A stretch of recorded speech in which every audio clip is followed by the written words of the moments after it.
Bienvenue au Musée national de céramique de Sèvres pour une visite de l'exposition À table, le repas tout un art. Au cours du Moyen-Âge, les tables des élites de la société se caractérisent à la fois par une certaine continuité avec la période antique, mais également par un certain nombre d'évolutions, voire de révolutions. Parmi ces éléments de continuité, on peut signaler qu'on continue à manger avec les doigts, par exemple. On utilise quelques couverts tels que des couteaux pour se servir dans les plats, mais on utilise véritablement les doigts pour porter les mets que l'on savoure à la bouche. D'où l'importance de se laver les mains, et donc c'est pour ça notamment qu'on présente dans l'exposition une pièce exceptionnelle du Musée des Arts Décoratifs, un aquamanil, qui est, comme son nom l'indique, aqua, eau, manil, main, un objet qui permet de verser de l'eau sur les mains. Alors cet objet un peu particulier, Musée des Arts Décoratifs, il date de 1200 à peu près, c'est un objet extrêmement ancien, qui provient d'Allemagne ou de l'Est de la France. C'est un chef-d'œuvre qui présente à la fois un décor hybride parce que c'est un mélange d'une figuration d'un homme, mais également d'un oiseau. Donc c'est un objet très particulier dans sa décoration. Et c'est un objet dont on ne sait pas très bien s'il était vraiment utilisé à la table ou dans le contexte religieux, puisque les aquamanils pouvaient être utilisés dans ces deux contextes. Parmi les évolutions, voire révolutions de la table médiévale, il faut citer l'apparition du service à la française. C'est cette espèce de chorégraphie animée par un certain nombre de domestiques autour de la table qui apportent par vagues successives des plats sur la table. Donc on a jusqu'à par exemple 8 services qui comme ça se succèdent à la table sur les tables des élites.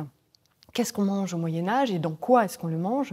Ce sont des mets notamment à base de viande de volaille, très appréciés, de manière spectaculaire. Parfois, on présente la viande de volaille chassée, une pratique bien sûr élitiste, la chasse, sur la table, parfois présentée de manière absolument décorative et spectaculaire. On n'utilise également pas du tout d'assiette, ça n'apparaît pas du tout au Moyen-Âge, on ne connaît pas l'assiette au Moyen-Âge. On utilise plutôt ce qu'on appelle des tailloirs, donc ça a par exemple la forme d'une plaque rectangulaire, parfois circulaire, en métal plus ou moins précieux selon le rang des convives. Et sur ce tailloir, on va disposer un tranchoir, une épaisse tranche de pain, ce tranchoir, sur lequel, en fin de compte, on pose véritablement ce qu'on mange, par exemple des mets, des viandes en sauce. Et donc le pain absorbe cette sauce et on coupe ce pain, qu'on mange ou pas d'ailleurs, ou on ne mange que ce qu'on a posé sur le pain. On en présente un, justement, tailloir, dans l'exposition. La table du Moyen-Âge, c'est aussi une table extrêmement raffinée finalement. On le voit à travers certains exemples de l'exposition, une salière notamment, qui date à peu près du XIIIe, XIVe siècle, qui a été produite en Île-de-France et qui témoigne du raffinement de la table de l'élite sociale de la ville de Saint-Denis, justement, au cours du Moyen-Âge. Cette salière, c'est un joueur de cornemuse qui est représenté, mais surtout c'est une matière très précieuse, céramique, mais brillante, émaillée, comme on dit, techniquement, et qui témoigne en fait du raffinement et de la préciosité, puisque c'était très coûteux la production de cette céramique émaillée au Moyen-Âge, donc sur ces tables. En revanche, au cours de la Renaissance, on a d'autres grandes révolutions qui font des passerelles avec la période contemporaine, en quelque sorte, puisqu'on voit apparaître au XVIe siècle l'assiette véritablement sur la table. Donc là, c'est le grand bouleversement, l'assiette circulaire telle qu'on la connaît aujourd'hui.